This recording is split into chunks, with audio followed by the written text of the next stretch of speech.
Hi and welcome to Philip Says. Today we're going to discuss the IB MYP program, which is the middle years program. But before we start, I'd like to give a shout out to all the great teachers who bring sunshine to their students' lives.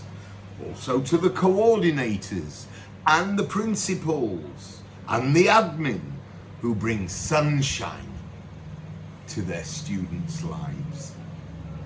However, as Pink Floyd said, hey, educators, facilitators, leave those kids alone. So, again, I'm going to look at what the IB talk about when they discuss the MYP program. And here we go.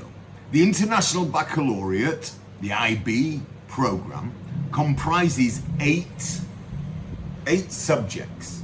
Okay, language acquisition, language and literature, individuals and societies, science, math, art, physical and health education, and design.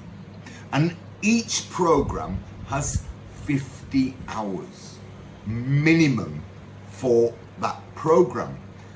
But here's the problem.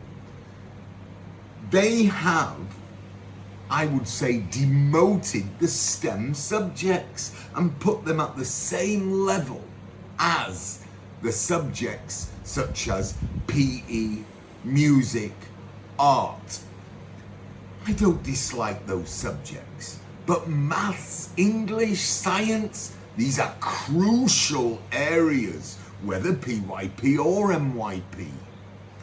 One thing I noticed, at first we were not an IB school and everything was going fine. Later, I'd go into a classroom and I'd say to students, let's say they were year 11, 19 times 12, 13 times 17, they couldn't do basic maths.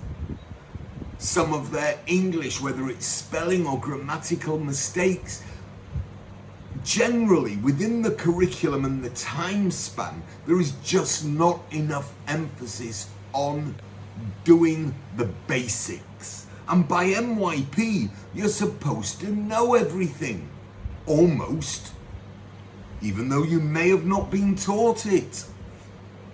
Okay, so that would be my number one flaw for IB MYP. The second major area is curriculum. IB give you guidelines, such as the subjects that you teach, such as the criteria. But one thing they don't give you is the curriculum. Curriculum is crucial within a school environment. Teachers do not have the skill set to make curriculum, in my opinion.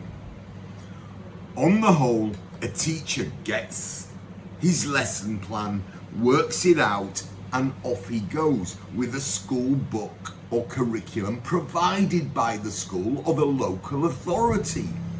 Unfortunately, the IB throws that out and it puts a lot of emphasis on teachers making the curriculum, sometimes interdisciplinary, which means that they have to work with other teachers. Let's say you've got a new teacher. They've got no idea how to plan curriculum, but they're thrown in at the deep end. So for me, it's a huge flaw not having curriculum for the teachers, and to expect the teachers to provide curriculum, not just for their year grade, but if you're doing grade 6, you've got to work out what they call vertical planning as well as horizontal. So they've got to think about year 7, year 8. And what's more, they have to do it every year. You can't just keep the same curriculum every year. So curriculum would be another flaw to MYP. So the third problem primarily deals with the parents, but also leads on to teachers and to students. Generally, the parents do not understand the program from day one. Let's see how many of these phrases you know without having to look up or check. Anybody know ATL, PYP, MYP, BQC, Statement of Inquiry, Unit Planner, Summative Assessment, Formative Assessment, Upskilling, Interdisciplinary Unit, Interdisciplinary Context, Personal Project, Language Acquisition, and the list is endless. It flummoxes people, but it also, in a way, talks down to the parents. What, you don't understand? Woe betide a student coming in grade 4 near the end of PYP. They have no chance, because just to learn the language of PYP would probably take a good year. Same in grade 7 or 8.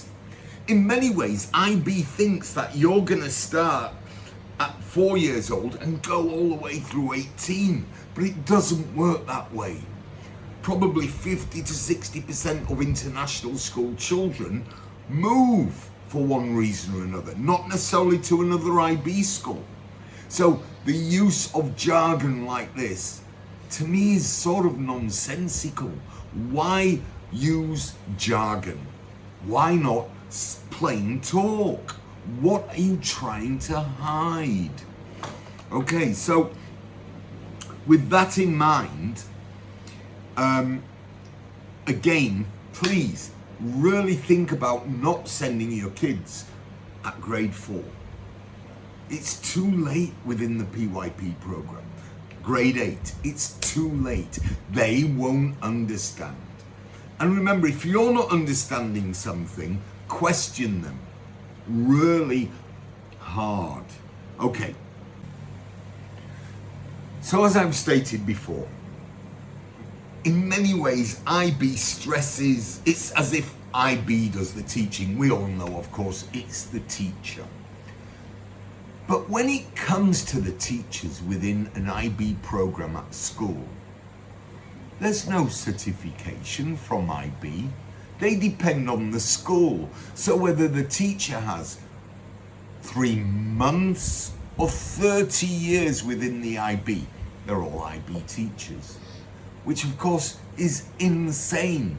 To become a good IB teacher, I believe, would take a minimum of 2 to 3 years in the program.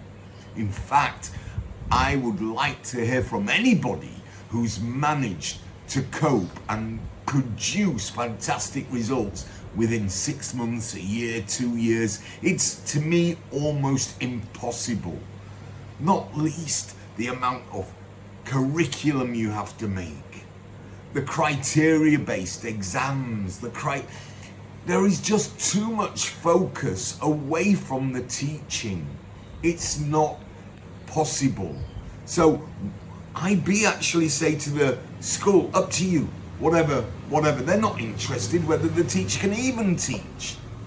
If they're in an IB school, they're an IB teacher. Finally, IB, in their own words, states the kids are lifelong learners, agents, remember from PYP, agents of their own learning, able to respond to new and unexpected challenges and opportunities, and to take action for a better and more peaceful world. Hello, let that sink in. To take action for a better and more peaceful world. If that doesn't smell of indoctrination, what does? Is that our job now, to indoctrinate kids? I thought they were supposed to be risk takers. Hardly. Now, Greta Thunberg has been on rants for the last few years about we're all going to die with very little education behind her. Guess what? Due to IB, we've got tens and hundreds of these kids coming, and they're going to be CEOs, presidents, prime ministers of countries, and they'll have been indoctrinated by the IB through PYP and MYP. Oh, I almost forgot. Ba, don't be a sheep.